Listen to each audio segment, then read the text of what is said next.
Hello guys, कैसे हैं आप लोग। गुड मॉर्निंग सभी को।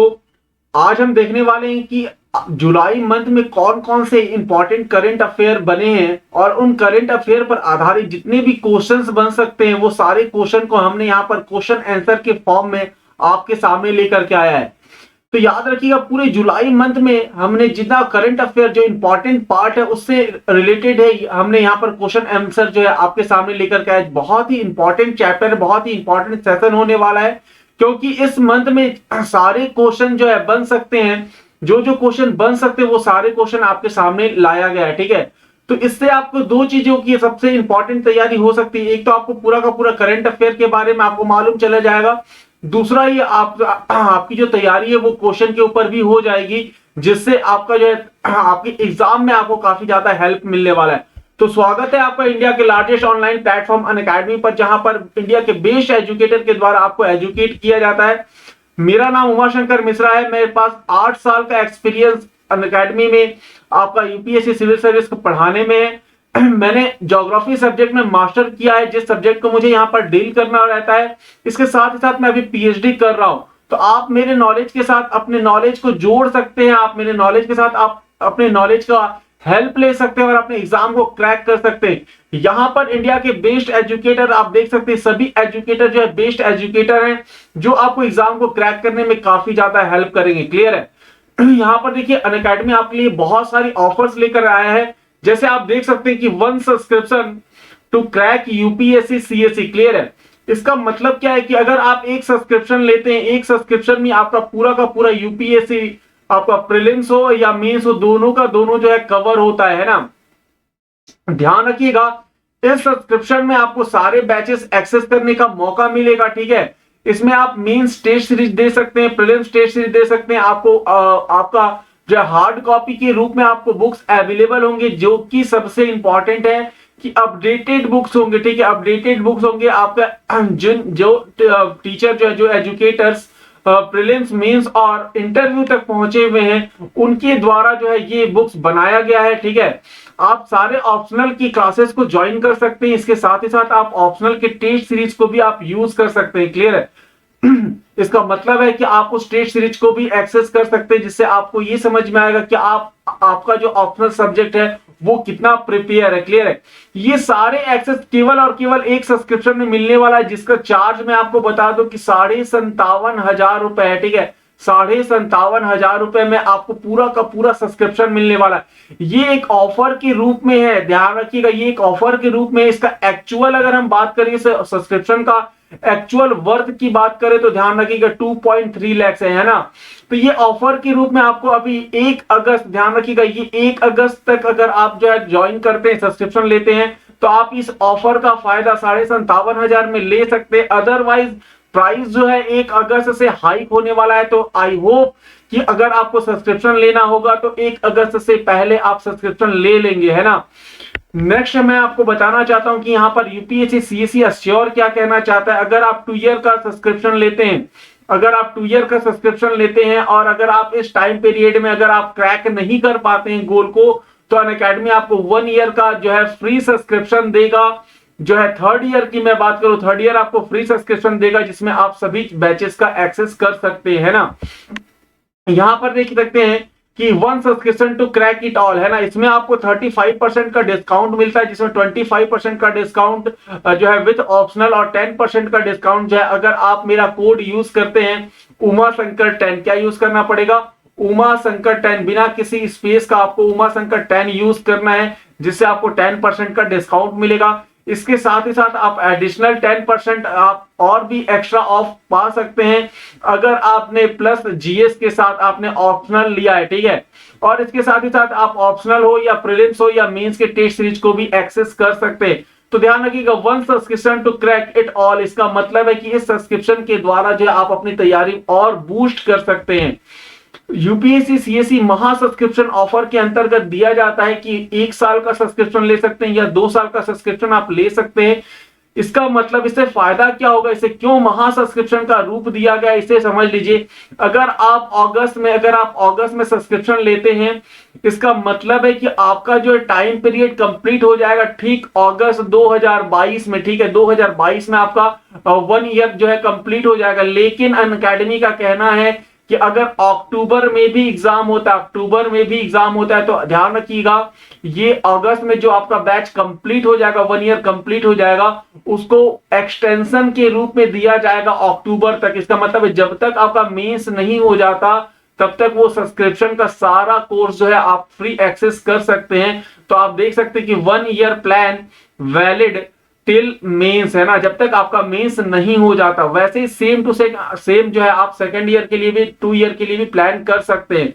यहां पर देख सकते हैं बहुत ही अच्छा टेस्ट सीरीज यहां पर आप जो है लॉन्च किया गया, कॉम्प्रिहेंसिव यूपीएससी टेस्ट सीरीज, है ना, जिसमें आपको 50 टेस्ट मिलेंगे प्रीलिम्स के, 30 टेस्ट मिलेंगे मेंस के, है ना।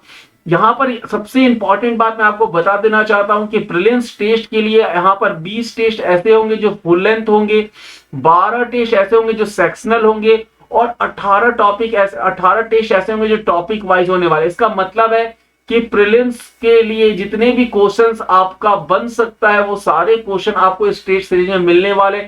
जितने भी डायमेंशन से आप प्रीलिम्स के एग्जाम्स का क्वेश्चन बन सकता है वो सारे डायमेंशन जो है आप इस कॉम्प्रिहेंसिव टेस्ट सीरीज में आप देख सकते हैं। तो काफी इंपॉर्टेंट टेस्ट सीरीज है, आप इसे ज्वाइन कर सकते हैं ना।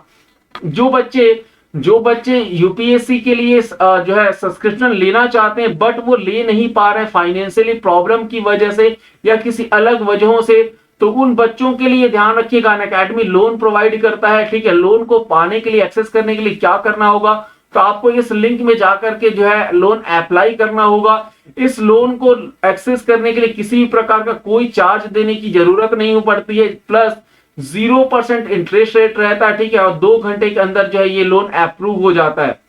तो अगर जिन बच्चों को चाहिए वो इस लिंक पर जाकर के एक्सेस कर सकते हैं और अप्लाई कर सकते हैं। अनअकैडमी 2 प्रकार के सब्सक्रिप्शन देता है, एक आइकॉनिक होता है, दूसरा प्लस सब्सक्रिप्शन होता है। आइकॉनिक सब्सक्रिप्शन के अंदर बहुत सारे बेनिफिट्स होते हैं, जैसे पर्सनल आपको मेंटर्स मिलेंगे, ठीक है, टेस्ट एनालिसिस होगा, जो आप टेस्ट देंगे उसका एनालिसिस आपको मिलेगा, ठीक है। तीसरा एक्सपर्ट गाइडलाइंस मिलेगा, एक्सपर्ट गाइडलाइंस देने के लिए जो मेंटर आपको मिलेंगे वो ध्यान रखिएगा वो कम से कम मेंस और इंटरव्यू दिए हुए रहते हैं। इसका मतलब है कि उनका एक्सपीरियंस आपको काफी ज्यादा हेल्प करेगा। साथ ही साथ यहाँ पर स्टडी मटेरियल्स मिलेगा, ठीक है। नेक्स्ट आप देख सकते हैं कि स्टडी प्लानर्स भी आपको इसी आइकॉनिक के अंतर्गत देखने को मिलेगा। लेकिन अगर आप प्लस सब्सक्रिप्शन लेते हैं तो भी आपको काफी ज्यादा फायदा होने वाला है। लाइव क्लासेस आप ज्वाइन कर सकते हैं, एक्सेस कर सकते हैं, स्ट्रक्चर्ड कोर्स के द्वारा आप अपने टाइमली स्टार्ट कर सकते हैं कोर्स को और टाइमली एंड कर सकते हैं। अनलिमिटेड एक्सेस मिलने वाला है आपको, और हर वीक में आपको टेस्ट ज्वाइन कर सकते हैं और अपना जो है जांच कर सकते हैं कि आपने वीक में कितनी अच्छी तैयारी की है ना। अगर आप प्लस सब्सक्रिप्शन को लेना चाहते हैं, और अगर आप 1 ईयर के लिए प्लान कर रहे हैं, ठीक है, तो ध्यान रखिएगा उसका चार्ज है 49,500 चार्ज है। लेकिन आप रेफरल कोड के रूप में अगर आप मेरा कोड यूज करते हैं उमाशंकर 10, तो आपको 10% का डिस्काउंट मिलेगा, और ये 49,500 का जो चार्ज है वो 10% के डिस्काउंट होने के साथ आपका 44,550 रुपीज में आपको मिल जाएगा, ठीक है। लेकिन अगर आप आइकॉनिक सब्सक्रिप्शन लेना चाहते हैं जो ज्यादा अच्छा होता है बच्चों के लिए, अगर आप 1 ईयर के लिए प्लान कर रहे हैं आइकॉनिक सब्सक्रिप्शन, तो उसका चार्ज है 74,500, क्लियर है। लेकिन आपको रेफरल कोड यूज करना होगा उमाशंकर 10, ठीक है। उमाशंकर 10 अगर आप यूज करते हैं तो इस 74,500 में 10% का आपको डिस्काउंट मिलेगा, और 10% के डिस्काउंट होने के साथ ये जो चार्ज है 67,050 रुपीज में कन्वर्ट हो जाएगा और आप सब्सक्रिप्शन लेकर के पढ़ सकते हैं, ठीक है। तो आप अपने अकॉर्डिंग प्लस या आइकॉनिक सब्सक्रिप्शन ले सकते हैं। जिन बच्चों का जीएस कंप्लीट हो गया रहता है वो केवल और केवल ऑप्शनल के लिए अगर पढ़ने के इच्छुक हैं या पढ़ना चाहते हैं, तो अनअकैडमी उनका भी ध्यान रखिएगा, उनका भी ध्यान रखता है। और ऑप्शनल सब्जेक्ट में भी आप जो है सब्सक्रिप्शन ले सकते हैं। 1 ईयर का अगर सब्सक्रिप्शन लेते हैं तो उसका चार्ज है 27,500 रुपीज, ठीक है। और अगर आप रेफरल कोड यूज करते हैं तो आपको 10% का डिस्काउंट मिलेगा। मेरा रेफरल कोड आप देख सकते हैं उमाशंकर 10 है, बिना किसी स्पेस का लिखना होगा, और ये 12 मंथ का जो चार्ज पहले जो 27,500 था वो 10% के डिस्काउंट होने के साथ ये कम हो जाएगा और 24,750 रुपीज में कन्वर्ट हो जाएगा। ठीक है, तो अगर आप चाहे तो केवल ऑप्शनल सब्जेक्ट का भी सब्सक्रिप्शन लेकर के आप अपने तैयारी को बूस्ट कर सकते हैं। जो बच्चे फाइनेंशियली कमजोर है उनके लिए यहाँ पर जो है, या काफी ज्यादा इंटेलिजेंट है उनके लिए यहाँ पर स्कॉलरशिप टेस्ट अरेंज किया गया है जिसका नाम है कॉम्बैट स्कॉलरशिप टेस्ट। ठीक है, इस टेस्ट सीरीज में अगर आप अच्छा रैंक लेके आते हैं तो ध्यान रखिएगा आप 4 करोड़ तक के प्राइजेस को जो है जीत सकते हैं, या 4 करोड़ जो है इसका वर्थ है ना। करना क्या होगा, 60 क्वेश्चन 60 मिनट में आपको लगाना होगा। ये फ्री लाइव टेस्ट होता है। ठीक है, हर संडे को मॉर्निंग में 11 बजे आप ये टेस्ट को दे सकते हैं। देने के लिए क्या करना होगा, तो आपको लर्निंग ऐप डाउनलोड करना होगा और लर्निंग ऐप डाउनलोड करने के बाद ध्यान रखिएगा आपको एक कोड यूज करना होगा, उमा शंकर 10। ठीक है, उमा शंकर 10 अगर आप कोड यूज करते हैं अनअकैडमी लर्निंग ऐप डाउनलोड करने के बाद, तब इस टेस्ट को आप मॉर्निंग 11 बजे एक्सेस कर सकते हैं ना।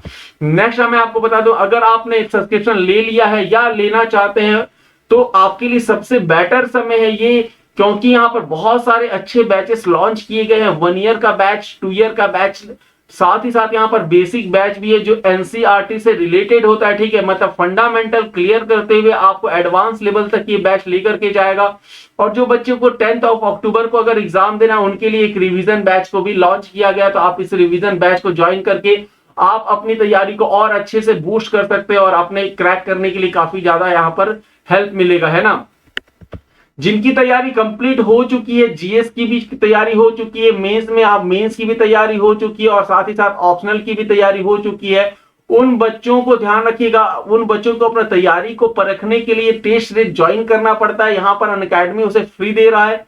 ठीक है, पाथ फाइंडर 4.0 और राइस 7.0 से आप ये 2 टेस्ट सीरीज ज्वाइन करके आप अपने जीएस मेंस और ऑप्शनल के आप अपनी तैयारी को जांच कर सकते हैं कि आपका लेवल जो है वो कितने हद तक सही है। ठीक है, मतलब आपकी जो तैयारी है वो कितनी अच्छी है।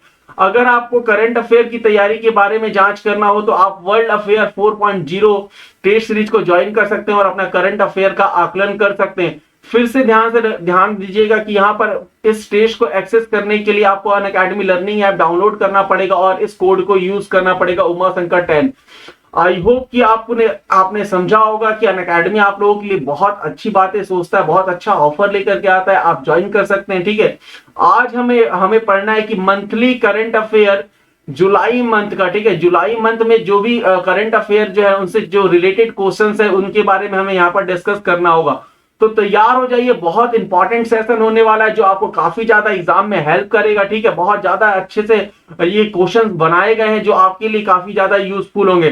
तो ध्यान रखिएगा। नेक्स्ट मैं आपको बता देना चाहता हूं कि अगर आपको मेरा वीडियो अच्छा लगा या आप मेरे साथ जो है आगे की क्लासेस को पढ़ना चाहते हैं तो आपको टेलीग्राम चैनल से आप मेरे साथ जुड़ सकते हैं।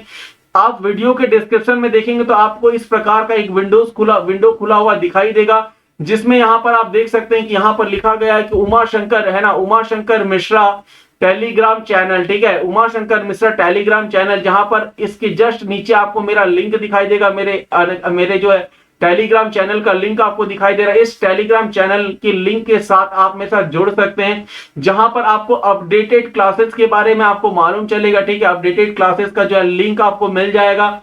इसके साथ ही साथ अनअकैडमी के सारे न्यूज़ेस उस चैनल में आपको मिलने वाले हैं। ठीक है, इसके साथ ही साथ मैं आपको बता दूं कि आपको नोट्स उस चैनल में आपको प्रोवाइड किया जाता है ज्योग्राफी, साइंस और एनवायरनमेंट से रिलेटेड। क्लियर है, तो अगर आपको अच्छा लगे तो आप इस टेलीग्राम चैनल के साथ मेरे साथ जुड़ सकते हैं। क्लियर है, आगे देखते हैं आज का जो है इस जुलाई मंथ का जो सबसे पहला क्वेश्चन आपके सामने है। बहुत ध्यान से पढ़िएगा, आप लोगों के लिए सभी के लिए इंपॉर्टेंट है। पूरे जुलाई मंथ में कौन कौन से क्वेश्चन बन सकते हैं। ठीक है, तो आप पहला क्वेश्चन के रूप में आप देख सकते हैं कि हाल ही में किस राज्य सरकार ने बांस औद्योगिक पार्क की आधारशिला रखी है। ठीक है, तो हमने देखा है कि बांस औद्योगिक पार्क की आधारशिला रखी गई है। ये करंट अफेयर से रिलेटेड क्वेश्चन है। ठीक है, इसी मंथ में आपने पढ़ा होगा, हर बच्चा जो है current affair, daily current affair पढ़ता है, इसलिए मैंने यहाँ पर मंथली करंट अफेयर से रिलेटेड क्वेश्चन लेकर के आया हूं। ठीक है, आई होप कि आप इस क्वेश्चन का आंसर दे पाए। जल्दी जल्दी आप जो है इस क्वेश्चन के आंसर को कमेंट कर सकते हैं। इसका ऑप्शन ए बिहार आंसर होना चाहिए, या पंजाब आंसर होना चाहिए, या दिल्ली आंसर होना चाहिए, या असम जो है आंसर होना चाहिए। आई होप कि आपने कमेंट में आंसर दे दिया होगा। चलिए इसके डिस्क्रिप्शन के इसके आंसर के बारे में देखते हैं कि इसका आंसर कौन सा आंसर सही है। ठीक है, तो ध्यान रखिएगा, इसका आंसर है ऑप्शन डी। ठीक है, इसका आंसर है ऑप्शन डी। क्लियर है। यहां पर आपके लिए मैं डिस्क्रिप्शन लेकर के आया हूं, जिससे इस डिस्क्रिप्शन से भी आप क्वेश्चन को जो है सॉल्व कर सकते हैं। आपने अगर डिस्क्रिप्शन बहुत अच्छे से पढ़ा है, इसका मतलब है आपके बहुत सारे क्वेश्चन और भी सॉल्व हो सकते हैं। देखते हैं डिस्क्रिप्शन में क्या लिखा हुआ है ना। असम के मुख्यमंत्री हिमंता बिस्वा शर्मा ने डीमा हसाओ के मांदेरा दिशा गांव में एक बांस औद्योगिक पार्क का आधारशिला रखा। इसका मतलब ध्यान रखिएगा, असम के जो मुख्यमंत्री हिमंता बिस्वा शर्मा है, इन्होंने ही बांस औद्योगिक पार्क का आधारशिला रखा है। क्लियर है। अब आगे ध्यान रखिएगा, इस औद्योगिक पार्क के बारे में मैंने यहां पर जो है डिस्क्रिप्शन में लिखा है कि यह परियोजना को डोनर मंत्रालय, ध्यान रखिएगा, इस परियोजना को डोनर मंत्रालय से 50 करोड़ रुपए से लागू किया जाएगा। ठीक है, इसका मतलब है कि बहुत बड़ा प्रोजेक्ट है। 50 करोड़ रुपए से इसका स्टार्टिंग किया जा रहा है। ठीक है, एक बार पूरा हो जाने पर यह परियोजना क्षेत्र की अर्थव्यवस्था में एक नया युग की शुरुआत करेगी। ठीक है, एक नया युग की शुरुआत करेगी। ये औद्योगिक पार्क जो है, ध्यान रखिएगा, ये जो है आधारशिला रख रहा है, एक नया जो है शुरुआत कर रहा है। किस चीज का शुरुआत कर रहे हैं? अगर आप इस प्रकार के औद्योगिक पार्क लगाएंगे तो कहीं ना कहीं हमारा जो बांस का जो है आपका खेती है कहा जाए, या बांस का जो आपका जो हम लगाते हैं पार्क कहा जाए, उसका जो है काफी ज्यादा यहाँ पर आपका यूज होगा। ठीक है, जिससे बहुत सारी चीजों का निर्माण हो सकता है। इसलिए ये अर्थव्यवस्था में एक नए युग की शुरुआत करेगा। ठीक है, और स्थानीय युवाओं के लिए मैंने बताया कि रोजगार, ठीक है, रोजगार के लिए भी ये काफी ज्यादा महत्वपूर्ण है। तो ध्यान रखिएगा, ये जो आपका औद्योगिक पार्क है वो रोजगार के लिए व्यापक अवसर पैदा करेगी, है ना। मतलब बहुत अच्छा अवसर जो है आपको सामने देखने को मिलेगा। तो आई होप कि पहले क्वेश्चन का आंसर आपने सभी दे दिया होगा कि Assam is the correct answer. ठीक है, असम के जो है मुख्यमंत्री ने ही सबसे पहले असम में बांस औद्योगिक पार्क का आधारशिला रखा है। ठीक है, सेकंड क्वेश्चन पर चलते हैं। ठीक है, इसी प्रकार से सेकंड क्वेश्चन का आंसर आपको कमेंट बॉक्स में कमेंट करके मुझे बताना है। ठीक है, उसके बाद हम डिस्क्रिप्शन बॉक्स में चलेंगे। देख सकते हैं सेकंड क्वेश्चन आप देख सकते हैं कि हाल ही में दिल्ली की किस युवा खिलाड़ी ने राष्ट्रीय महिला ऑनलाइन शतरंज, ध्यान रखिएगा, राष्ट्रीय महिला ऑनलाइन शतरंज का खिताब जीता है। ठीक है, राष्ट्रीय महिला ऑनलाइन शतरंज, याद रखिएगा। ठीक है, शतरंज का खिताब जीता है। ठीक है, ऑप्शन ए है कोमल अग्रवाल, ऑप्शन बी है वंतिका अग्रवाल, ऑप्शन सी है सोनम अग्निहोत्री, ऑप्शन डी है प्रियंका सचदेवा। ठीक है, जल्दी से कमेंट करके आप अपना आंसर दे सकते हैं। हम चलते हैं अब डिस्क्रिप्शन बॉक्स की ओर और देखेंगे कौन सा आंसर सही है। ठीक है, कौन से युवा खिलाड़ी है जिन्होंने राष्ट्रीय महिला ऑनलाइन शतरंज का खिताब जीता है। ठीक है, तो आप देख सकते हैं आपके सामने आपका आंसर है option B is correct answer. ठीक है, वंतिका अग्रवाल। ठीक है, वंतिका अग्रवाल ही ऐसी हैं जिन्होंने जो है राष्ट्रीय रूप में जो है आपका शतरंज ऑनलाइन शतरंज का खिताब जीता है। ठीक है, तो ये वंतिका अग्रवाल जो है दिल्ली की युवा खिलाड़ी हैं। सबसे पहली बात तो युवा खिलाड़ी है दिल्ली की, है ना। इन्होंने 11 राउंड से, ठीक है, 11 राउंड से 9.5 अंक हासिल किया है। ठीक है, 9.5 अंक हासिल किया है। और तमिलनाडु की सृजा शेषाद्री ने 8.5 अंक के साथ इस प्रतियोगिता में तीसरा स्थान हासिल किया। ठीक है, इसका मतलब है कि जो थर्ड नंबर पर आई हैं वो भी भारत से हैं और उनका नाम क्या है? सृजा शेषाद्री। ठीक है, सृजा शेषाद्री ये इनका नाम है जिन्होंने तीसरा स्थान हासिल किया है। महाराष्ट्र की सौम्या स्वामीनाथन और तमिलनाडु की आर वैशाली जो है क्रमशः चौथे और 5वें स्थान पर रही है। ठीक है, और जूनियर ओपन वर्ग में तमिलनाडु के वीएस राहुल ने 9.5 अंक के साथ पहला स्थान हासिल किया है। ठीक है, इसका मतलब है कि आपको यहां से इस क्वेश्चन से, इस डिस्क्रिप्शन से आपको 2 से 3 क्वेश्चन आपको मिल सकते हैं। पहला क्वेश्चन आपको दिखाई दे रहा है आंसर के रूप में कि Vantika Agrawal is the right answer. Second question आप देख सकते हैं कि जूनियर ओपन, ठीक है, सबसे लास्ट वाला लाइन आप देखेंगे तो जूनियर ओपन वर्ग में तमिलनाडु के वीएस राहुल, ठीक है, वीएस राहुल ने जो है पहला स्थान हासिल किया। तो आप डिस्क्रिप्शन अगर आप अच्छे से पढ़ रहे हैं तो वहां से भी आपके क्वेश्चन निकल करके आ जाते हैं। तो यही रीजन है कि मैंने यहाँ पर बहुत ही जो है मेहनत से आपके सामने डिस्क्रिप्शन जो है लिखा है। आई होप कि सभी ने सही आंसर दिया होगा, और जो बच्चे सही आंसर नहीं दे पाए हैं वो निराश ना हो, ध्यान से अगर आप डिस्क्रिप्शन को पढ़ेंगे तो आने वाले समय में अगर एग्जाम में क्वेश्चन बनते हैं तो वहां पर आप अच्छे से क्वेश्चन को सॉल्व कर पाते हैं। ठीक है, नेक्स्ट क्वेश्चन में चलते हैं। अंतरराष्ट्रीय ओलंपिक समिति, ध्यान से सुनिएगा क्वेश्चन जो है, अंतरराष्ट्रीय ओलंपिक समिति ने साल 2032, ठीक है, साल 2032 में होने वाले ओलंपिक की मेजबानी के लिए निम्न में से किस शहर को चुना है? देश नहीं, किस शहर को चुना है? ठीक है, तो 2032 में ओलंपिक का मेजबानी कौन सा शहर करेगा, ये क्वेश्चन है। और ऑप्शन आप देख सकते हैं कि ब्रिस्बेन, दिल्ली, टोक्यो या बर्लिन। तो जल्दी जल्दी आप कमेंट बॉक्स में जो है अपना आंसर लिख सकते हैं। ठीक है, हम चलते हैं डिस्क्रिप्शन बॉक्स की ओर और वहां देखेंगे इस क्वेश्चन के आंसर के बारे में।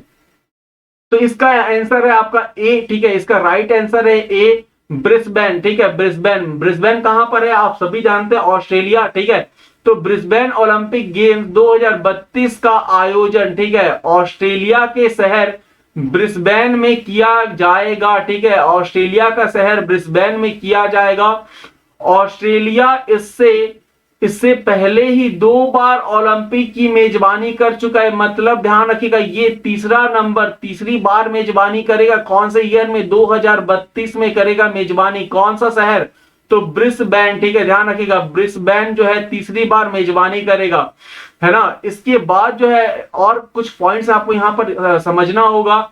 इसी के साथ ही ऑस्ट्रेलिया अमेरिका के बाद दूसरा देश बन गया है। ठीक है, ऑस्ट्रेलिया जो है अमेरिका के बाद दूसरा देश बन गया है जिसके 3 अलग अलग शहरों ने ओलंपिक खेलों की मेजबानी की है। ठीक है, तो पहला शहर कौन सा है, पहला देश कौन सा है? तो ध्यान रखिएगा अमेरिका। अमेरिका जो है पहला देश है जहां पर अमेरिका के 3 शहरों ने, 3 जो सिटीज है वहां पर ओलंपिक का जो है मेजबानी वो शहर कर चुके हैं। सेकंड नंबर पर ऑस्ट्रेलिया है। ठीक है, सेकंड नंबर पर आप ऑस्ट्रेलिया का आंसर जो है आप लगा सकते हैं अगर क्वेश्चन पूछेगा तो सेकंड नंबर पर ऑस्ट्रेलिया है। ठीक है, ऑस्ट्रेलिया का सिडनी और मेलबर्न में पहले ही भी ऑस्ट्रेलिया जो देश है या ऑस्ट्रेलिया देश के अंतर्गत सिडनी, ठीक है, सिडनी और मेलबर्न की हम बात कर रहे हैं तो यहां पर पहले भी ये शहर जो है ये आपका होस्ट कर चुके हैं इस ओलंपिक का, लेकिन ये तीसरा शहर बन जा रहा है जिसका नाम है ब्रिस्बेन। ठीक है, तो 3 शहर ऐसे बन जाएंगे आपके अमेरिका के बाद दूसरा देश ऑस्ट्रेलिया में जो ओलंपिक गेम्स का होस्ट करेंगे। क्लियर है? आई होप कि आपको समझ में आ रहा है। ठीक है, आयोजन हो चुका है साल 1956 में मेलबर्न और साल 2000 में सिडनी ओलंपिक खेलों की मेजबानी कर चुका है।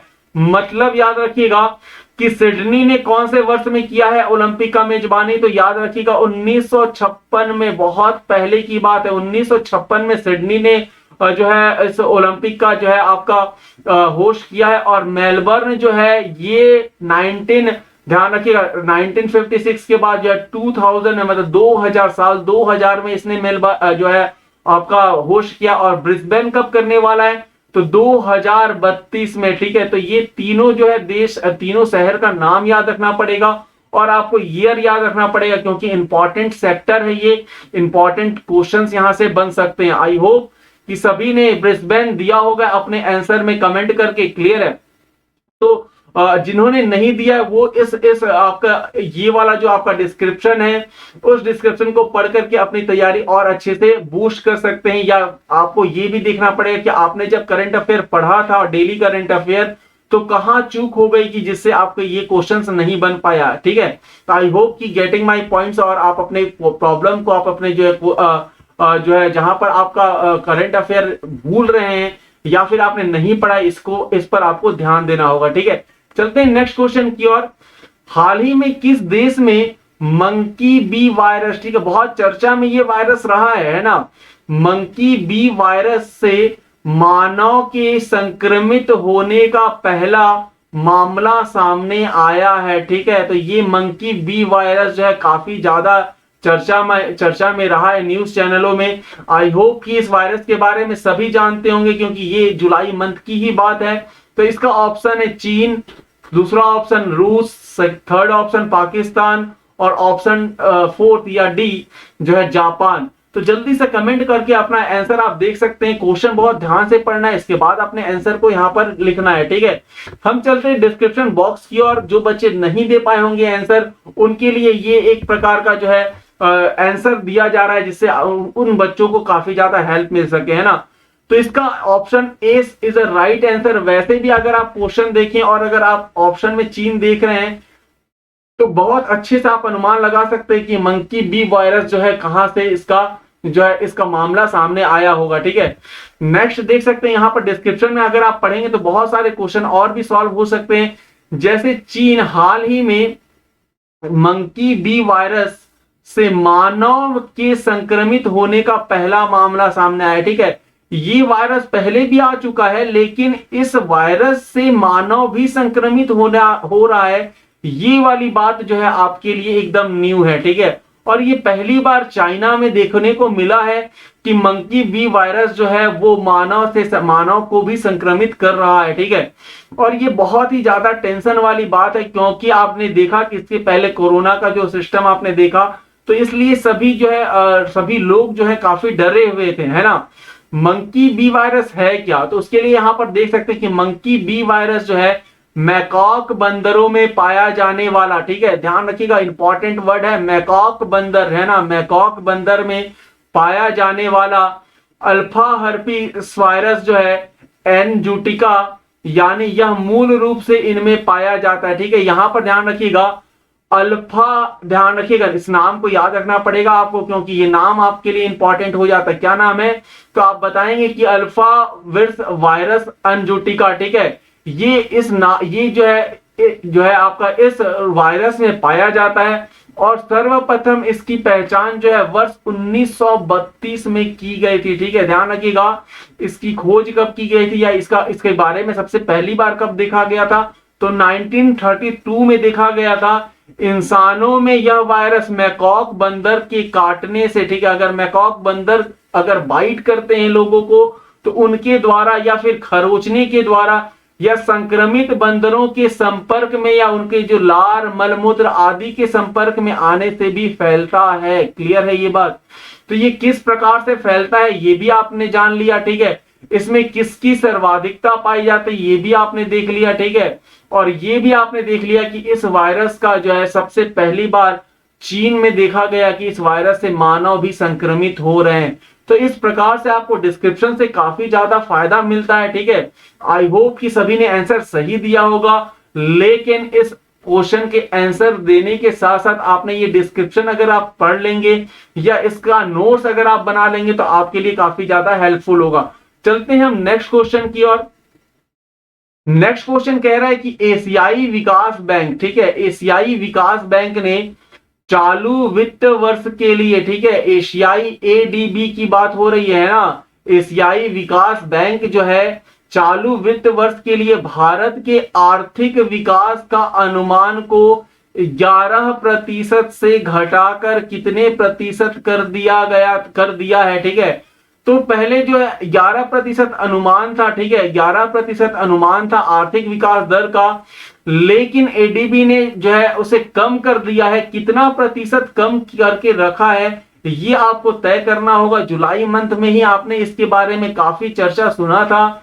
आई होप कि सभी ने उसे जो है पॉइंट आउट करके उसका आंसर आप दे सकते हैं अभी क्वेश्चन के रूप में। तो आप देखिए यहाँ पर पॉइंट ऑप्शन ए कह रहा है 9%, ऑप्शन बी कह रहा है 8%, ऑप्शन सी कह रहा है 10% और ऑप्शन डी कह रहा है 7%।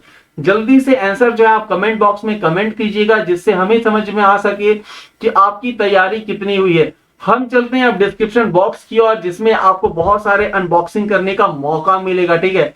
देखिए 10% एशियाई विकास बैंक ने चालू वित्त वर्ष के लिए भारत के आर्थिक विकास के अनुमान को 11% से घटाकर 10% कर दिया है। ठीक है, 10% कर दिया है। तो ऑप्शन सी यहां पर आप देख सकते हैं, यहां पर लिखा गया कि 10%, ये ऑप्शन क्या है, करेक्ट आंसर होना चाहिए। ठीक है, तो 11% से 1% कम कर दिया है, 10% कर दिया गया। चलते हैं अब इसके बारे में और कुछ जान लेते हैं। यह डाउनग्रेड कोरोना वायरस महामारी की दूसरी लहर है ना, आप सभी जानते हैं कि दूसरी लहर जो है कितना तबाही लेकर के आई थी भारत देश में।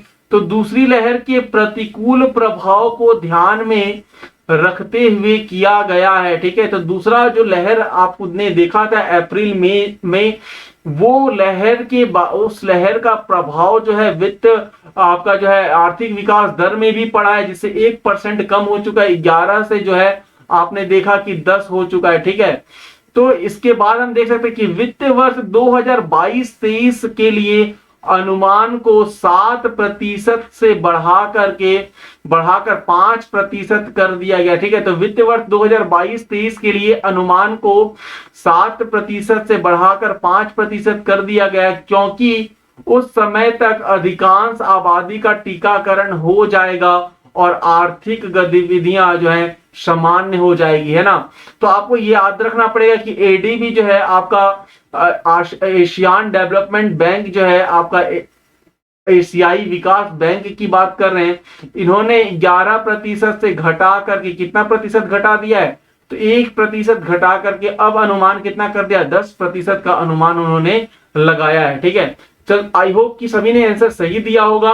जो बच्चे आंसर सही नहीं दे पा रहे हैं उनके लिए कोई भी घबराने की बात नहीं है, आपको डिस्क्रिप्शन से आप उस क्वेश्चन के आंसर को और अच्छे से तैयारी कर सकते हैं। ठीक है, नेक्स्ट क्वेश्चन आप देख सकते हैं, यहां पर लिखा गया कि केंद्र सरकार ने, ठीक है, केंद्र सरकार ने राष्ट्रीय पेंशन प्रणाली एनपीएस की बात कर रहे हैं, ठीक है, के तहत पेंशन फंड प्रबंधन में प्रत्यक्ष विदेशी निवेश की सीमा को 39% से भी बढ़ा करके कितने प्रतिशत कर दी है, ये आपको आंसर देना पड़ेगा। ठीक है, कितने प्रतिशत कर दी है ना, ये भी काफी राजनीतिक दृष्टिकोण से काफी जो है हलचल मचा चुका है ये न्यूज कि जो सेंट्रल एम्प्लॉय जो होते हैं, केंद्र सरकार ने राष्ट्रीय पेंशन प्रणाली के तहत जो है 49% विदेशी निवेश को बढ़ा दिया गया था, और वो कितना प्रतिशत बढ़ाया गया था ये आपको आंसर देना है। Option A 64%, option B 74%, option C 84%, option D 70%, है ना। तो जल्दी से आंसर दे दीजिए। मैं चलता हूं अब डिस्क्रिप्शन बॉक्स की ओर, जहां पर आपको बहुत सारे राज खुलने वाले हैं ना। तो यहां पर देखिए 74% है ना, ऑप्शन जो है ये ऑप्शन आपका जो है सही है, 74%। इसका मतलब है option B is the correct answer. ठीक है, तो 49% से बढ़ा करके ध्यान रखिएगा कितना कर दिया गया है, 74% कर दिया गया है। ठीक है, विदेशी निवेश है ना, विदेशी निवेश को बढ़ा करके 74% कर दिया है। अब हम चलते हैं इसके बारे में और जानते हैं कि इसमें और क्या बातें ऐसी हैं जिसे आपको जानना जरूरी है ना। तो यहां पर पढ़ सकते हैं आप कि 74% केंद्र सरकार ने, यहां से आप पढ़ सकते हैं कि केंद्र सरकार ने राष्ट्रीय पेंशन प्रणाली के तहत पेंशन फंड प्रबंधन में प्रत्यक्ष विदेशी, है ना, प्रत्यक्ष है, अप्रत्यक्ष भी नहीं, प्रत्यक्ष विदेशी निवेश की सीमा को 49% से बढ़ा करके 74% कर दिया है। पेंशन फंड नियामक एवं विकास प्राधिकरण पीएफआरडीए अधिनियम बीमा क्षेत्र में एफडीआई की बात कर, एफडीआई सीमा को जोड़ता है ना। मतलब क्या हुआ कि जो ये पीएफआरडीए है अधिनियम, ये इस बीमा क्षेत्र में एफडीआई सीमा को जोड़ता है। जनवरी 2004 में सरकारी कर्मचारियों के लिए राष्ट्रीय पेंशन प्रणाली शुरू की गई थी। आप सभी को याद होना चाहिए कि 2004 में पहली बार जो है सरकारी कर्मचारियों के लिए राष्ट्रीय पेंशन प्रणाली जो है चालू की गई थी, और बाद में 2009 में इसे सभी के लिए फिर से खोल दिया गया। ठीक है, तो आई होप कि आपको इस डिस्क्रिप्शन से काफी कुछ मिला होगा, सभी ने सही आंसर दिया है। ठीक है, हम चलते हैं अब नेक्स्ट क्वेश्चन की ओर, है ना। नेक्स्ट क्वेश्चन आप देख सकते हैं कि केंद्रीय मंत्रिमंडल ने स्पेशलिटी स्टील के लिए कितने करोड़ रुपए के उत्पादन से जुड़े प्रोत्साहन योजना को मंजूरी दी है। ठीक है, ये प्रोत्साहन योजना को मंजूरी देने के पीछे का कारण क्या है, अगर आप करंट अफेयर पढ़ते होंगे तो आई होप कि आप अच्छे से इस क्वेश्चन को समझ पाएंगे। ऑप्शन ए में देख सकते हैं कि 5,322 करोड़ रुपए। ठीक है, ऑप्शन बी आप देख सकते हैं 4,322 करोड़ रुपए, ऑप्शन सी देख सकते हैं 3,322 करोड़ रुपए, ऑप्शन डी देख सकते हैं 6,322 करोड़ रुपए। ठीक है, तो जल्दी से बच्चों, सभी बच्चों आप जो है आप कमेंट में अपना आंसर लिख सकते हैं। ठीक है, हम चलते हैं अनबॉक्सिंग करते हैं। ठीक है, आप देख सकते हैं कि केंद्रीय मंत्रिमंडल ने स्पेशलिटी स्टील के लिए 6,332 करोड़ रुपए, ठीक है, आप समझ पा रहे हैं, 6,332 करोड़ रुपए के उत्पादन से जुड़े प्रोत्साहन योजना को मंजूरी दी है ना। इस कदम का उद्देश्य इस क्षेत्र से घरेलू निर्यात, ध्यान रखिएगा, घरेलू निर्यात और विनिर्माण को बढ़ावा देना है। ठीक है, ये स्टेटमेंट बन सकता है। ठीक है, ये स्टेटमेंट बन सकता है, ये सेंटेंस है ना, तो ये सेंटेंस इंपॉर्टेंट हो जाएगा कि स्टील वाला जो क्षेत्र है इसमें घरेलू निर्यात और विनिर्माण को बढ़ावा देने के लिए ये डिसाइड किया गया है। 6,322 करोड़ रुपए है ना, 6,322 करोड़ रुपए का प्रोत्साहन 5 वर्षों में प्रदान किया जाएगा और यह योजना 5,25,000 से अधिक नौकरियों का सृजन करेंगी, है ना, नौकरियां भी इस उद्योग से सृजन होंगी। यह विनिर्माण को बढ़ावा देगा और आयात को कम करने में मदद करेगा। ठीक है, तो ये काफी ज्यादा इंपॉर्टेंट न्यूज है जिसे आपको पढ़ना चाहिए, क्योंकि ये डिस्क्रिप्शन से काफी ज्यादा जो है स्टेटमेंट्स वाले क्वेश्चन बन सकते हैं, स्टेटमेंट वाले क्वेश्चन बन सकते हैं। तो इस स्टेटमेंट को अगर आप पढ़ेंगे तो आई होप कि आपको काफी ज्यादा फायदा होगा। ठीक है, सभी बच्चों ने, आई थिंक सभी बच्चों ने ऑप्शन डी लगाया होगा। ठीक है, ऑप्शन डी आप देख सकते हैं कि 6,322 करोड़ रुपए है ना। नेक्स्ट क्वेश्चन की ओर चलते हैं और देखते हैं कि नेक्स्ट क्वेश्चन क्या कहता है। यहां पर देखिए नेक्स्ट क्वेश्चन जो है, भारतीय रिजर्व बैंक, आरबीआई की बात हो रही है ना, तो भारतीय रिजर्व बैंक ने डाटा संरक्षण का सही पालन नहीं करने पर निम्न में से किस पर कार्यवाही करते हुए नए ग्राहक बनाने पर प्रतिबंध लगा दिया है। ये बहुत बड़ा प्रतिबंध है किसी बैंक के ऊपर कि उसे नए ग्राहक जोड़ना जो है मना कर दिया गया हो, है ना। तो यहां पर आप यहां पर देख सकते हैं कि ये option A visa, option B Mastercard, option C RuPay card और ऑप्शन डी इनमें से कोई नहीं। ठीक है, क्वेश्चन फिर से पढ़िएगा। आरबीआई ने डाटा संरक्षण का सही पालन, ठीक है, तो आप देख सकते हैं कि वीजा को जो है इसका आंसर होगा, या ऑप्शन बी मास्टर कार्ड इसका ऑप्शन होगा, ऑप्शन सी रुपे कार्ड होगा, या इनमें से कोई नहीं। कौन सा इनमें से जो है डेटा संरक्षण का सही उपयोग नहीं करता था, जिसकी वजह से आरबीआई ने इस पर प्रतिबंध लगा दिया था। तो जल्दी से आंसर दे सकते हैं। ठीक है, हम चलते हैं अनबॉक्सिंग करने के लिए, है ना। यहां पर देख सकते हैं कि इसका ऑप्शन बी जो है सही आंसर है, मास्टर कार्ड जो है इसका सही आंसर है ना। क्या होता है ये और किस प्रकार से इस पर प्रतिबंध लगा था, इसके लिए आपको पढ़ना होगा, है ना। भारतीय रिजर्व बैंक की तरफ से मास्टर कार्ड जारी करने वाले बैंकों को झटका लगा है। ठीक है, मास्टर कार्ड जो बैंक जारी करते थे उनके लिए ये बहुत ही जो है खौफनाक न्यूज था। ठीक है, क्यों, तो देख सकते हैं आरबीआई के आदेश के बाद अब बैंक नए मास्टर कार्ड जारी नहीं कर पाएंगे, है ना। मास्टर कार्ड अब जारी नहीं कर पाएंगे अपने कस्टमर्स के लिए। आरबीआई का आदेश 22 जुलाई से प्रभावी होगा। ठीक है, 22 जुलाई से प्रभावी हो चुका है ना, क्योंकि मास्टर कार्ड डेटा संरक्षण मानदंडों का पालन करने में विफल रहा है। ठीक है, पहले ही मैंने बताया कि ये प्रतिबंध लगने का मुख्य कारण क्या है कि डेटा का जो है संरक्षण नहीं कर पाया है ये मास्टर कार्ड, है ना। आरबीएल बैंक इस समय केवल मास्टर कार्ड नेटवर्क पर क्रेडिट कार्ड जारी करता है। ठीक है, मास्टर कार्ड के जो है नेटवर्क पर वो क्रेडिट कार्ड जारी करता है। बैंक ने कहा कि उसने वीजा भुगतान नेटवर्क पर सक्षम क्रेडिट कार्ड जारी करने के लिए 14 जुलाई को वीजा वर्ल्ड वाइड के साथ एक समझौता किया है। ठीक है, इसका मतलब है, याद रखिएगा, इसका आंसर क्या होना चाहिए, master card is the correct answer, क्योंकि इस पर ही प्रतिबंध लगाया गया था। आई होप कि सभी ने सही आंसर दिया होगा। हम चलते हैं अब नेक्स्ट क्वेश्चन की ओर कि जुलाई मंथ में और कौन कौन से चैप्टर्स जो हैं, टॉपिक जो है चर्चा में रहे हैं।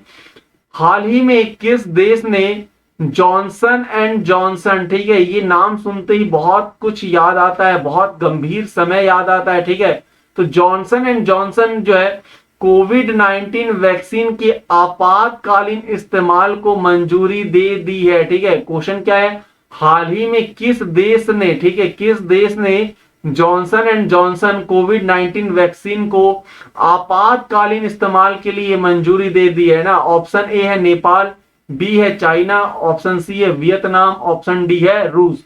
तो जल्दी से कमेंट करके अपना आंसर दे सकते हैं। हम चलते हैं कि कौन सा ऑप्शन सही है, उसको हम अनबॉक्सिंग करते हैं। ठीक है, option C is the correct answer, Vietnam. ठीक है, वियतनाम ने ही ये मंजूरी दी है। वियतनाम ने बढ़ते कोरोना संक्रमण को देखते हुए जॉनसन एंड जॉनसन को, ध्यान रखिएगा, जॉनसन एंड जॉनसन की कोविड 19 वैक्सीन के आपात इस्तेमाल को मंजूरी दे दी है। ठीक है, आपात इस्तेमाल को मंजूरी दे दी है।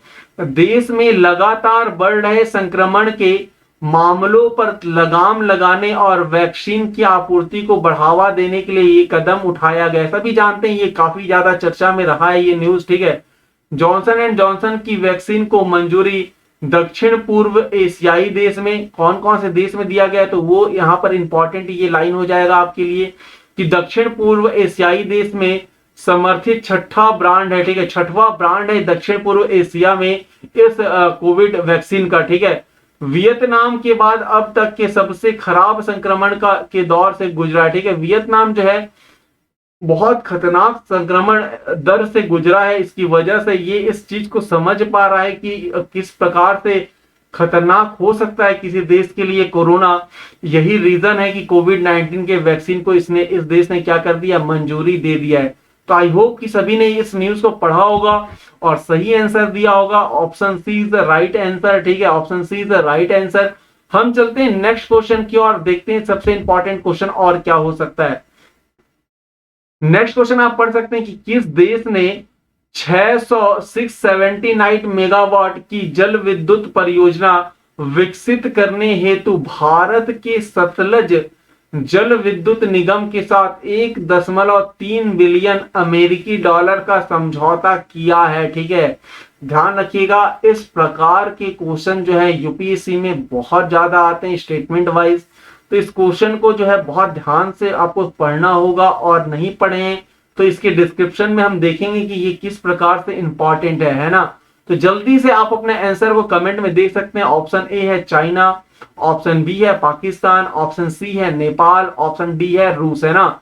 तो चलिए आप कमेंट कीजिए और हम करते हैं अनबॉक्सिंग। ठीक है, ऑप्शन सी नेपाल, ठीक है, Nepal is the correct answer, है ना।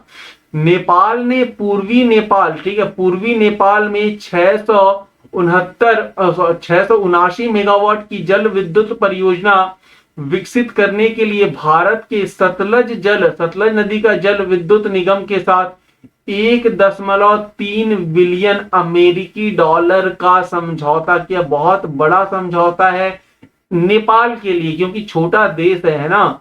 तो यह भारत द्वारा शुरू किया गया नेपाल में दूसरा बड़ा वेंचर होगा। ठीक है, दूसरा बड़ा वेंचर होगा। प्रश्न ये है कि पहला कौन सा वेंचर है, तो आप देख सकते हैं कि यह सबसे बड़ी विदेश निवेश परियोजना है। यह साल 2017 के लागत अनुमानों पर आधारित है। ठीक है, तो ये आप डिस्क्रिप्शन के रूप में आपने देखा कि किस प्रकार से नेपाल ने 1.3 बिलियन, बहुत बड़ा रकम होता है, ध्यान रखिएगा, एक छोटे देश के लिए, और वो भी अमेरिकी डॉलर की बात हो रही। ठीक है, अमेरिकी डॉलर की बात हो रही है ना। तो इस पर जो है समझौता किया है। आई होप कि सभी ने सही आंसर दिया होगा। Option C is the correct answer. ठीक है, option C is the correct answer. Next question की ओर जाते हैं और देखते हैं हमारा नेक्स्ट क्वेश्चन क्या है। तो यहां पर देख सकते हैं कि हाल ही में किस राज्य सरकार ने हाथी पांव, ठीक है, हाथी पांव, ये बहुत बड़ा जो है टेंशन वाली बात थी हमारे भारत देश के लिए। सभी को मालूम होगा इसका मीनिंग क्या है, ठीक है। तो हाल ही में किस राज्य सरकार ने हाथी पांव के उन्मूलन के लिए एक दवा अभियान शुरू किया है, ठीक है। मैंने बताया कि काफी ज्यादा प्रॉब्लम वाला जो है रोग है हाथी पांव, इसकी दवा अभियान का शुरू किया है, ठीक है। और कोविड 19 की दूसरी लहर के बाद इस दवा अभियान को फिर से शुरू करने वाला देश का पहला राज्य बन गया, ठीक है। तो कोविड 19 के बाद इस दवा को फिर से जारी कर दिया गया, क्योंकि ये इसका दवा जो है लगाना या इस दवा को देना काफी ज्यादा महत्वपूर्ण है। तो कौन सा राज्य है जिसने ऐसा किया है?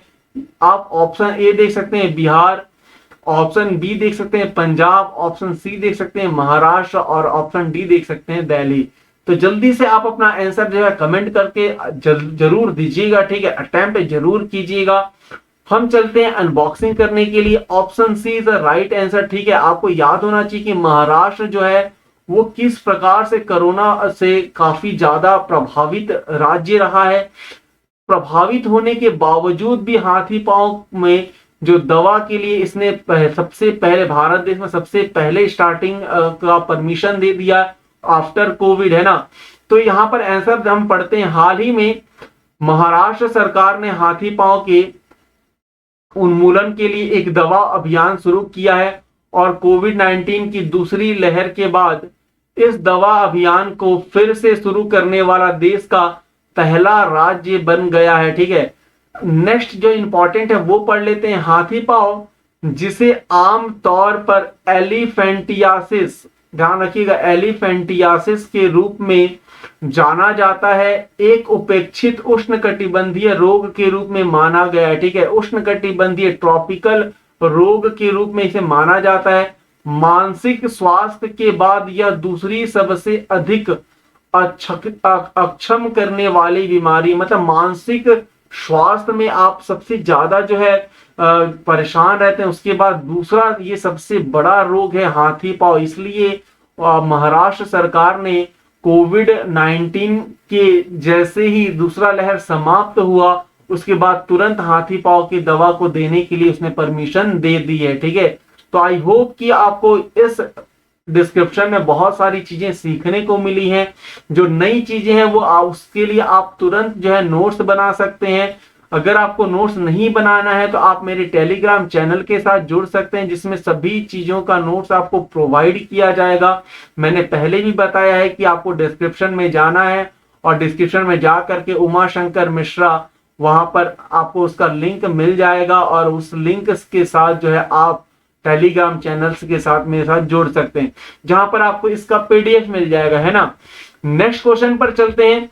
हाल ही में हिमाचल प्रदेश, देखिए नेक्स्ट क्वेश्चन है, हाल ही में हिमाचल प्रदेश राज्य के 6 बार, ध्यान रखिएगा, राज्य के 6 बार कि किस पूर्व मुख्यमंत्री का 87 वर्ष की उम्र में निधन हो गया था। तो जब निधन हुआ था तो ध्यान रखिएगा प्रधानमंत्री मोदी जी ने भी ट्वीट किया था। इसका मतलब है कि ये चर्चा में रहा है ये सब्जेक्ट। आपको आंसर देना है और आंसर बहुत इजी है, अगर आपने पढ़ा होगा तो जयराम ठाकुर, वीरभद्र सिंह, शांता कुमार, प्रेम कुमार धूमल, है ना, धूमल।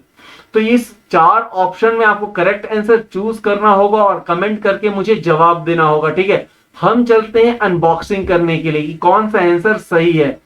तो वीरभद्र सिंह, ठीक है, वीरभद्र सिंह जो है वो इसका सही आंसर है।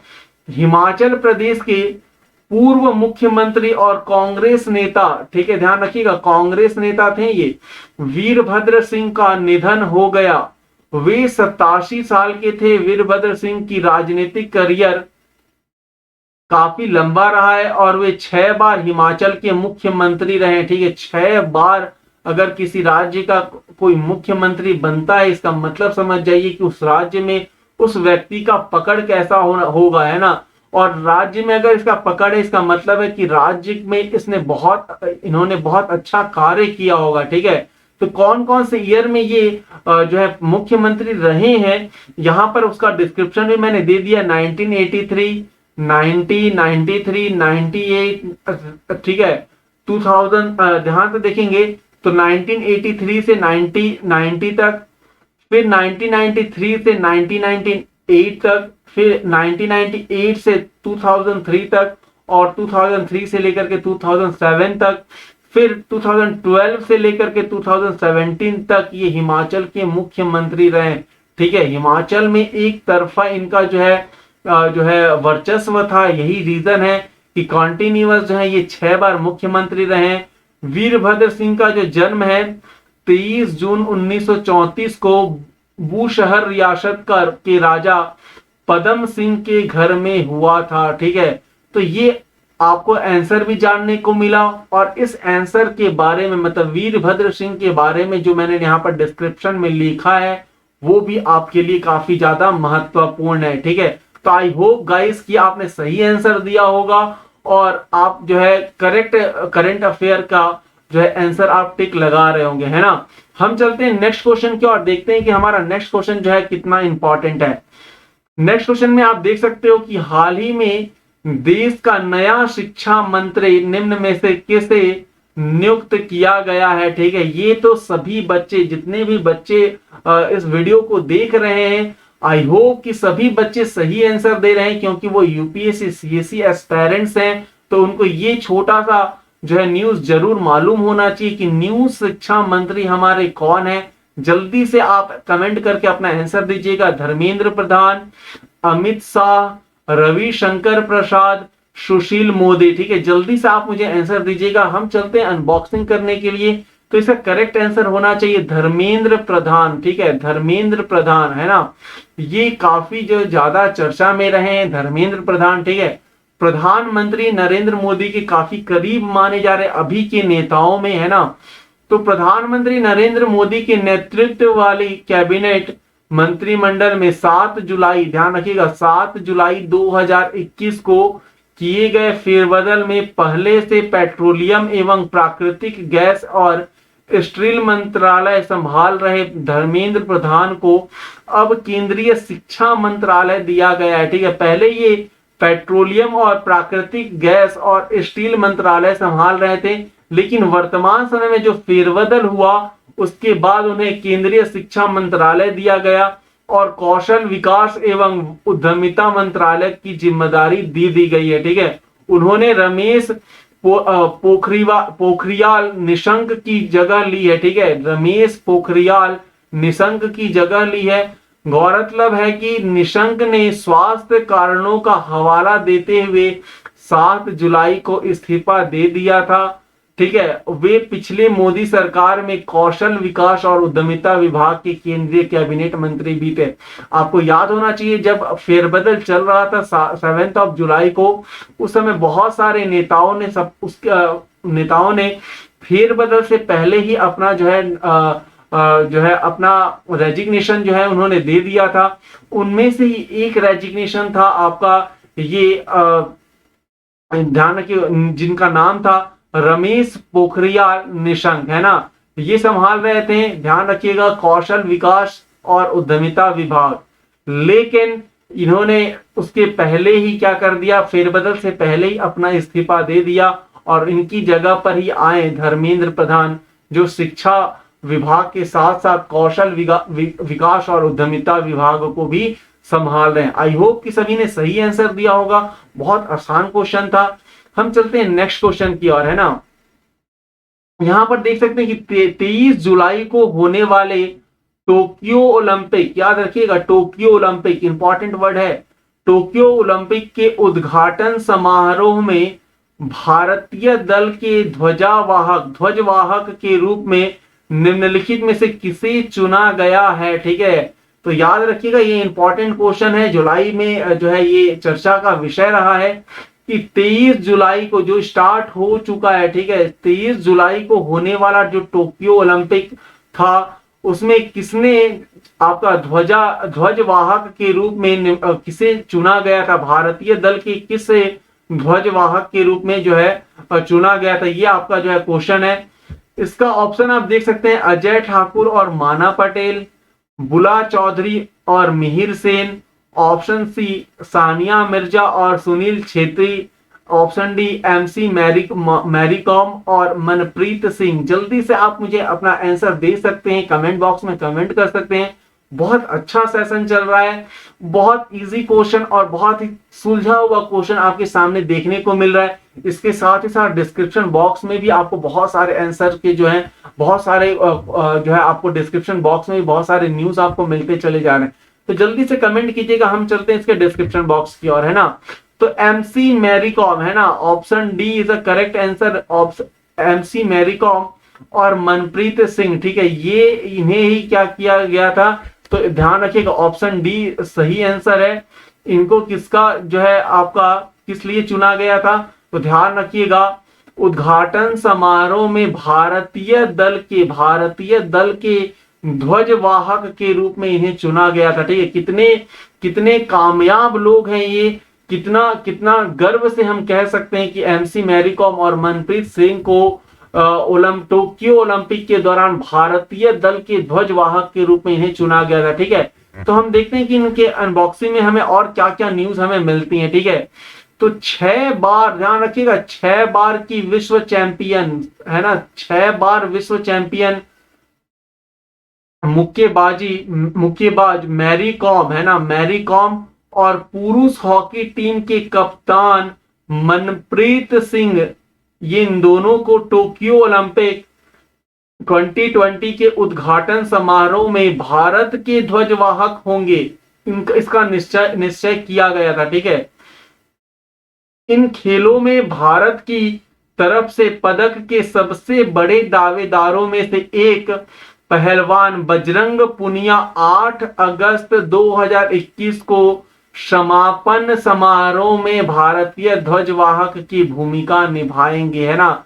तो याद रखिएगा जो जुलाई में स्टार्ट हुआ है, ठीक है, जो जुलाई में स्टार्ट हुआ है उसके लिए डिसाइड कर दिया गया था कि मैरी कॉम, ठीक है, मैरी कॉम के साथ साथ हमने नाम देखा कि पुरुष हॉकी टीम के कप्तान मनप्रीत, है ना, मनप्रीत सिंह को इसका जिम्मा सौंपा गया था। लेकिन ये 8 अगस्त को, ध्यान रखिएगा, 8 अगस्त को ये टोक्यो ओलंपिक कंप्लीट होगा। तो एंडिंग के समय में, मतलब समापन के समय में किसे ध्वजवाहक के रूप में चुना गया है, तो याद रखिएगा बजरंग पुनिया। ठीक है, बजरंग पुनिया, ये भी काफी चर्चा का विषय है। ठीक है, बजरंग पुनिया, जल्दी से मुझे बताइएगा कि इन्होंने कौन सा ऐसा कार्य किया है जिसकी वजह से इनका नाम जो है बहुत ज्यादा प्रख्यात है। ठीक है, जल्दी से मुझे कमेंट कीजिएगा। ठीक है, ये आपके लिए काफी ज्यादा जो है महत्वपूर्ण चीज है। पहलवान है ये तो सभी जानते हैं, लेकिन इन्होंने कब खिताब जीता था इसके बारे में आपको बताना होगा। आई होप कि सभी ने नाम सुना होगा, लेकिन आपको ये भी बताना होगा कि आपको कितना हद तक इनके बारे में जानकारी है। ठीक है, तो आई होप कि सबने सही आंसर दिया होगा। ठीक है, नेक्स्ट क्वेश्चन की ओर चलते हैं और देखते हैं नेक्स्ट क्वेश्चन कौन सा इंपॉर्टेंट है। निम्न में से किस राज्य सरकार ने रणथंभौर टाइगर रिजर्व, ध्यान रखिएगा, Ranthambore tiger reserve, Ramgarh Vishdhari tiger reserve और मुकुंदरा टाइगर रिजर्व को जोड़ने वाला एक टाइगर कॉरिडोर विकसित करने की योजना बनाई है। ठीक है, तो किस राज्य सरकार ने इन तीनों टाइगर रिजर्व को जोड़ने के लिए एक नया कॉरिडोर बनाने का जो है जिम्मा संभाला है, या जोड़ने की बात या योजना बनाई है। ठीक है, ऑप्शन ए है कर्नाटक, ऑप्शन बी है राजस्थान, ऑप्शन सी है तमिलनाडु, ऑप्शन डी है मध्य प्रदेश। ठीक है, तो अगर जिनका टाइगर रिजर्व जिसने पढ़ा होगा वो इस करंट अफेयर के बारे में ना जानने के बावजूद भी इस आंसर को दे सकते हैं। आई होप कि सभी पढ़े हों और सभी सही आंसर देंगे। जल्दी जल्दी कमेंट करके बताइएगा। हम चलते हैं इसे डिस्क्रिप्शन बॉक्स की ओर, है ना। तो राजस्थान इसका करेक्ट आंसर है। ठीक है, राजस्थान इसका करेक्ट आंसर है। राजस्थान सरकार ने Ranthambore tiger reserve, Ramgarh Vishdhari tiger reserve और मुकुंदरा टाइगर रिजर्व को जोड़ने वाला एक टाइगर, मतलब तीनों को जोड़ने वाला केवल एक टाइगर कॉरिडोर विकसित करने की योजना बनाई है ना। केंद्र सरकार ने हाल ही में रामगढ़ विषधारी अभयारण्य के निर्माण के लिए अपनी मंजूरी दे दी है। यह अभ्यारण्य पूर्वोत्तर में रणथंभौर टाइगर रिजर्व और दक्षिणी तरफ मुकुंदरा हिल्स टाइगर रिजर्व को जोड़ेगा। ठीक है, तो इसलिए ये काफी ज्यादा इंपॉर्टेंट न्यूज है, क्योंकि 3 अलग अलग टाइगर रिजर्व को ये टाइगर रिजर्व जोड़ रहा है। जो कि कौन सा राज्य सरकार ने इसे मंजूरी दी है, तो राजस्थान ने इसे मंजूरी दिया है।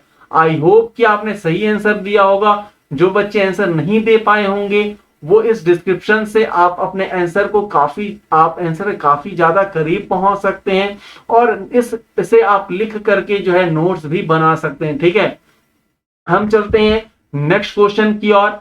नशीली दवाओं के दुरुपयोग, ठीक है, नशीली दवाओं के दुरुपयोग और अवैध तस्करी के खिलाफ अंतरराष्ट्रीय दिवस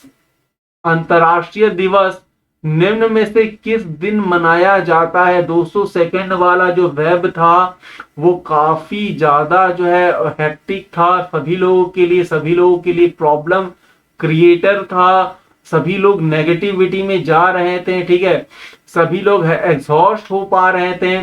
तो इससे इस समय में नशीली दवाओं का दुरुपयोग काफी हुआ था। इसके साथ ही साथ अवैध तस्करी का रूप देखा गया था। ठीक है, तो इससे रिलेटेड आपको क्वेश्चन जो है मैंने यहाँ पर बनाया है कि नशीली दवाओं के दुरुपयोग और अवैध तस्करी के खिलाफ अंतरराष्ट्रीय दिवस किस दिन मनाया जाता है। तो जल्दी से मुझे आप अपना आंसर कमेंट करके दे सकते हैं। 10 जनवरी, 12 मार्च, 20 अप्रैल और 26 जून, है ना। तो हम जल्दी से अनबॉक्सिंग करते हैं, आप भी अपना कमेंट दे सकते हैं। तो ध्यान रखिएगा, इसका सही आंसर है 26 जून, है ना। तो इसका सही आंसर है 26 जून। हर साल संयुक्त राष्ट्र द्वारा नशीली दवाओं के दुरुपयोग और अवैध तस्करी के खिलाफ अंतरराष्ट्रीय दिवस 26 जून को मनाया जाता है। ठीक है, यह दिवस 1989 मतलब 1989 के बाद से मनाया जाने लगा है। ठीक है, संयुक्त राष्ट्र की वर्ल्ड ड्रग रिपोर्ट के अनुसार दुनिया में अवैध ड्रग का मूल्य प्रति वर्ष 322 बिलियन अमेरिकी डॉलर है। मतलब आप समझ सकते हैं कि अवैध ड्रग का मूल्य भी 322 बिलियन डॉलर है ना।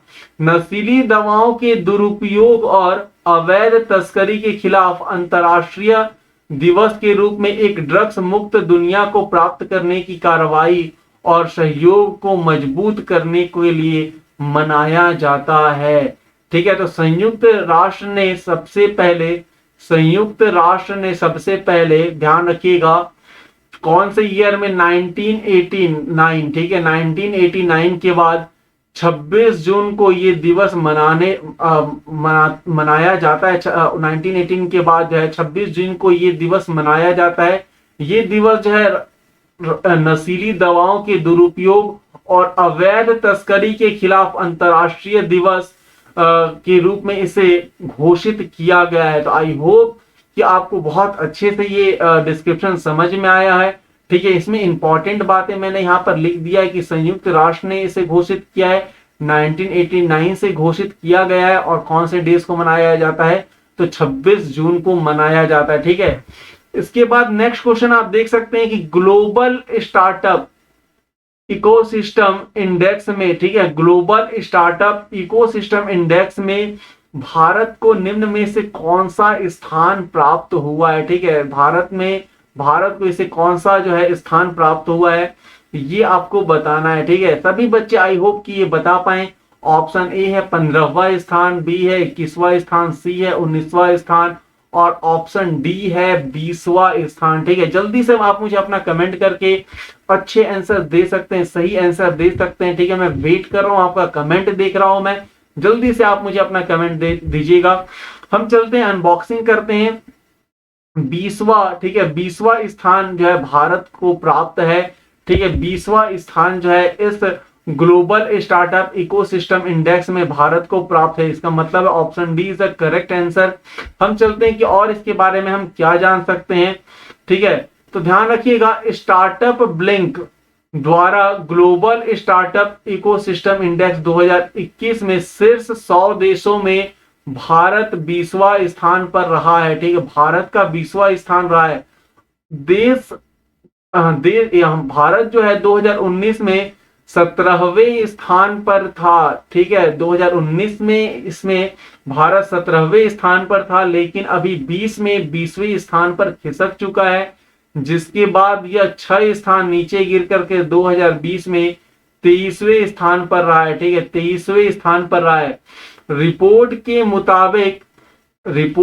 मुताबिक भारत को अपने स्टार्टअप पारिस्थितिकी तंत्र को और मजबूत करने के लिए अपने बुनियादी ढांचे और इंटरनेट की गति को बेहतर बनाने की जरूरत है। तो जिन क्षेत्रों को ये आधार बना करके ये रैंक दिया जाता है, उसके अनुसार भारत को अपने स्टार्टअप पारिस्थितिक तंत्र को और मजबूत करने की आवश्यकता है। ठीक है, इसके साथ ही साथ जो है अपने बुनियादी ढांचों में भी जो है विकास करने की आवश्यकता है और इंटरनेट की स्पीड जो है उसे बढ़ाने की आवश्यकता है। तो ध्यान रखिएगा, 20वां स्थान जो है भारत को प्राप्त है। ठीक है, 20वां स्थान जो है भारत को प्राप्त है 2021 के अकॉर्डिंग। ठीक है, ध्यान रखिएगा 2021 के अकॉर्डिंग जो है 20वां स्थान प्राप्त है।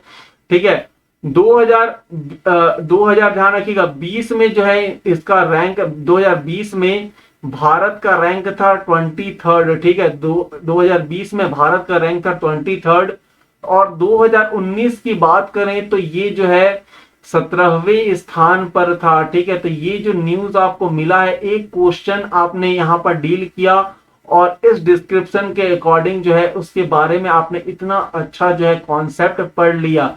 तो आई होप कि सब सही आंसर दिए होंगे। जो बच्चे सही आंसर नहीं दे पा रहे होंगे उनको घबराने की बिल्कुल भी जरूरत नहीं है। आप इस डिस्क्रिप्शन से काफी कुछ न्यूज जो है आप लिख सकते हैं या अपडेट कर सकते हैं। ठीक है, हम चलते हैं नेक्स्ट क्वेश्चन की ओर। National high speed rail corporation limited, ठीक है, national high speed rail corporation limited के द्वारा या लिमिटेड के नए प्रबंध निर्देशक के रूप में निम्न में से किसे नियुक्त किया गया है। ठीक है, तो कौन, इनका नाम बताना है कि किसे नियुक्त किया गया है। पहला है राहुल सचदेवा, ऑप्शन बी है मोहन कुमार, ऑप्शन सी है सतीश अग्निहोत्री, ऑप्शन डी है कमलेश लुल्ला, है ना।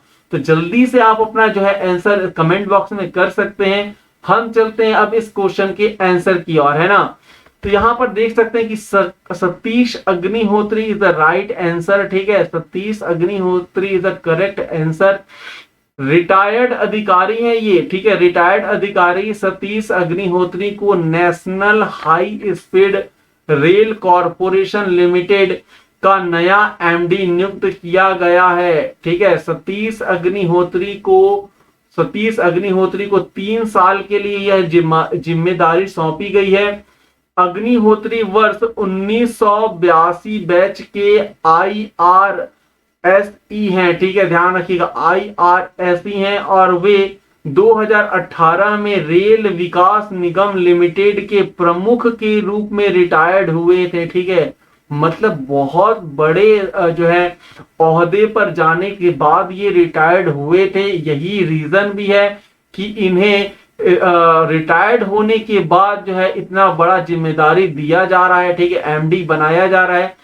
अहमदाबाद और मुंबई के बीच चलने वाली इस हाई स्पीड ट्रेन के प्रोजेक्ट में कई तरह की दिक्कतें मतलब बहुत सारी दिक्कतें के कारण कुछ सालों की देरी हो गई थी, लेकिन इस प्रोजेक्ट में 21 किलोमीटर की लाइन जमीन के अंदर बिछाई जानी है, जिसमें मुंबई के पास समुद्र के भीतर 7 किलोमीटर की लंबी सुरंग भी शामिल है। तो आपको इसके बारे में डिटेल चीजें जो है आपको इस डिस्क्रिप्शन बॉक्स में पढ़ने के बाद मिल जाएंगी। तो जो बच्चे इस न्यूज को पढ़े होंगे उनके लिए तो बहुत अच्छी बात है कि उन्होंने सही करेक्ट आंसर दे दिया होगा। जो बच्चे इस करंट अफेयर को नहीं पढ़े होंगे वो आप मेरे टेलीग्राम के साथ जुड़ करके आप जो है इस नोट्स को ले सकते हैं, जिससे आपकी तैयारी या आपका करंट अफेयर और भी अच्छा हो सके। चलते हैं हम नेक्स्ट क्वेश्चन की ओर और देखते हैं कि नेक्स्ट क्वेश्चन क्या कह रहा है। हाल ही में किस प्रसिद्ध पत्रकार को 2021 फुकुआका पुरस्कार से सम्मानित किया गया है। ठीक है, फुकुआका पुरस्कार से सम्मानित किया गया है। जल्दी से आप मुझे बताइएगा कि इसका option A Abhigyan Prakash, option B P Sainath, option C Menaka Doshi, option D Suresh Chauhan. ठीक है, तो जल्दी से आप मुझे आंसर जो है कमेंट करके दे सकते हैं। ठीक है, हम मैं कमेंट को देख रहा हूं कि कौन कौन बच्चे जो है सही आंसर दे रहे होंगे। आई होप कि सभी बच्चे सही आंसर देंगे। हम चलते हैं फिर से अनबॉक्सिंग की और इसका आंसर है पी साईनाथ। ठीक है, तो याद रखिएगा पी साईनाथ जो है इसका करेक्ट आंसर है। इन्हीं को फुकुओका जो है फुकुओका से पुरस्कार से सम्मानित किया गया है।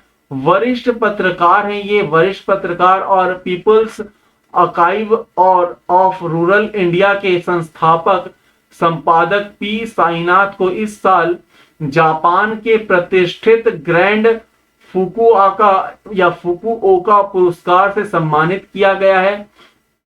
जापान में इस पुरस्कार की शुरुआत 1990 में की गई थी। ठीक है, ध्यान रखिएगा फुकुओका की जो शुरुआत है वो जापान में 1990 में की गई थी। इसका उद्देश्य एशिया की अनोखी और विविधतापूर्ण संस्कृति को संरक्षित रखने और प्रोत्साहित करने के काम करने वाले लोगों और संस्थानों को इस पुरस्कार से सम्मानित किया गया है। ठीक है, या किया जाता है। ये न्यूज जो है आपके लिए महत्वपूर्ण है कि फुकुओका जो है 1990 से शुरुआत किया गया है और इसका उद्देश्य जो है बहुत अच्छा उद्देश्य है। एशिया की अनोखी और विविधतापूर्ण संस्कृतियों को संरक्षित, ध्यान रखिएगा, संरक्षित रखने और प्रोत्साहित करने के काम करने वाले लोगों को इसे दिया जाता है। ठीक है, पी साईनाथ से पहले संगीतकार ए आर रहमान, ठीक है, ए आर रहमान को भी दिया जा चुका है फुकुओका सम्मान। ठीक है, और इतिहासकार रामचंद्र गुहा को भी इस पुरस्कार से नवाजा जा चुका है। ठीक है, तो ये दो नाम आपको याद रखने होंगे, किस वजह से ये सम्मान दिया जाता है ये आपको उस एरिया के बारे में जानकारी होनी चाहिए। जापान में इसे कब से शुरुआत किया गया, 1990 से, और वर्तमान समय में किसे जो है पुरस्कार के रूप में सम्मानित किया गया है, पी साईनाथ। इनका नाम आपको याद रखना होगा। ठीक है, तो आई होप कि बहुत सारी चीजें आपको नई मिल रही हैं, नई चीजों के बारे में जानकारी मिल रही है, तो आप उसे क्या कर लें, आप उसे नोट कर लें। ठीक है, या फिर आप इससे पीडीएफ के थ्रू आप जो है अपने लैपटॉप या मोबाइल पर रख लें, जिससे आपका जो है मंथली करंट अफेयर अच्छे से तैयार हो सके, है ना। नेक्स्ट क्वेश्चन आप देख सकते हैं कि हाल ही में नौका समाचार, ठीक है, NAUKA समाचार पत्रों की सुर्खियों में रहा है। यह क्या है? ठीक है, यह क्या है? तो जल्दी से बताइएगा। ऑप्शन ए भारत की समुद्री नेविगेशन प्रणाली है, या फिर भारतीय मछुआरों की आजीविका को बेहतर बनाने के लिए भारत सरकार का एक पहल है। ऑप्शन सी है रूस द्वारा अंतरराष्ट्रीय अंतरिक्ष स्टेशन के लिए लॉन्च एक लैब मॉड्यूल है, या इनमें से कोई नहीं। तो कौन सा ऑप्शन सही है आप जल्दी से आंसर करके बताइएगा। बहुत अच्छे से जो है धैर्य से आपको स्टेटमेंट्स पढ़ना है, ऑप्शंस पढ़ना है, उसके बाद ही कमेंट करके आंसर देना है। ठीक है, जल्दी से कमेंट कीजिएगा। आई होप कि सभी कमेंट कर रहे होंगे। हम चलते हैं अनबॉक्सिंग की ओर। ठीक है, तो इसका आंसर क्या होना चाहिए? ऑप्शन सी इसका सही आंसर होना चाहिए। ऑप्शन सी क्या कह रहा है आप देख सकते हैं कि जो है हाल ही में NAU, ध्यान रखिएगा, NAU के समाचार जो है पत्रों की सुर्खियों में रहा है। क्यों समाचार जो है सुर्खियों में रहा है? रूस द्वारा अंतरराष्ट्रीय अंतरिक्ष स्टेशन के लिए लॉन्च एक लैब मॉड्यूल है ये। ठीक है, ध्यान रखिएगा, बहुत ही इंपॉर्टेंट ये लाइन है, क्योंकि रूस द्वारा अंतरराष्ट्रीय अंतरिक्ष स्टेशन, ठीक है, अंतरराष्ट्रीय अंतरिक्ष स्टेशन के लिए इसे लॉन्च किया गया है। ठीक है, तो ये ऑप्शन सी इसका सही आंसर है। ठीक है, तो इसलिए ये कुछ क्वेश्चंस थे, ठीक है, ये कुछ क्वेश्चंस थे जो जुलाई मंथ के लिए, जुलाई मंथ में काफी ज्यादा इंपॉर्टेंट थे। तो इस प्रकार से अगर आप अपनी तैयारी करना चाहते हैं, जिससे आपको पूरा का पूरा मंथ का करंट अफेयर जो है वो आपके सामने क्वेश्चन आंसर के रूप में आ सके, ठीक है, और आप अपना जजमेंट कर सके कि आपने जो डेली करंट अफेयर पढ़ा है, जो डेली करंट अफेयर पढ़ा है उसका क्या सदुपयोग है, क्या आपने जो पढ़ा है क्या उसको आप क्वेश्चन आंसर के फॉर्म में जब देख रहे हो तो क्या आपको वो रिकॉल हो पा रहा है या नहीं, या कितना रेशियो में रिकॉल हो पा रहा है। अगर इसका चेक करना है तो इस प्रकार के वीडियोस को आप देख सकते हो जो मैं हर मंथ बनाता हूं। ठीक है, वैसे मैं बता दूं कि अभी हम जो है ज्योग्राफी सब्जेक्ट के बारे में पढ़ रहे हैं। ठीक है, हमारा जो है वर्ल्ड ज्योग्राफी हर दिन जो है सुबह 11 बजे ये क्लासेस चलती हैं, और शाम में ध्यान रखिएगा एनसीईआरटी पर हम चर्चा कर रहे हैं। तो जो बच्चे न्यू हैं, ठीक है, जो बच्चे न्यू हैं वो इन दोनों में से कोई सा भी बैच जो है ज्वाइन कर सकते हैं। बैच ज्वाइन करने का मतलब है कि लाइव आकर के जो है आप पढ़ सकते हैं, जिससे आपके सारे डाउट क्लियर हो जाएंगे। ठीक है, जिन बच्चों को लिंक नहीं मिल रहा है मैं फिर से बता दूं लास्ट टाइम की टेलीग्राम चैनल से आप जुड़ सकते हैं, जहां पर आपको सारे वीडियोस के लिंक प्रोवाइड किए जाते हैं। वहां से आप डायरेक्टली मेरे वीडियोस को एक्सेस कर सकते हो। तो आई होप बच्चों की आपको बहुत कुछ नया मिला होगा। आई होप कि आप एंजॉय किए होंगे, बहुत सारी चीजें जो है आपको नई जो है यहाँ इस डिस्क्रिप्शन बॉक्स से मिला होगा। ठीक है, अगर आपको वीडियो बहुत अच्छा लग रहा हो तो प्लीज वीडियो को लाइक कीजिएगा, कमेंट कीजिएगा, बच्चों के साथ शेयर कीजिएगा और सब्सक्राइब कीजिएगा चैनल को। ठीक है, तो thank you for joining this session. आज के सेशन के लिए केवल इतना ही। नेक्स्ट सेशन के लिए वेट कीजिएगा। नेक्स्ट सेशन में इससे भी अच्छे क्वेश्चंस और इससे भी अच्छे मोटिवेशंस आपके लिए मैं लेकर के आऊंगा। तब तक के लिए जय हिंद, जय भारत।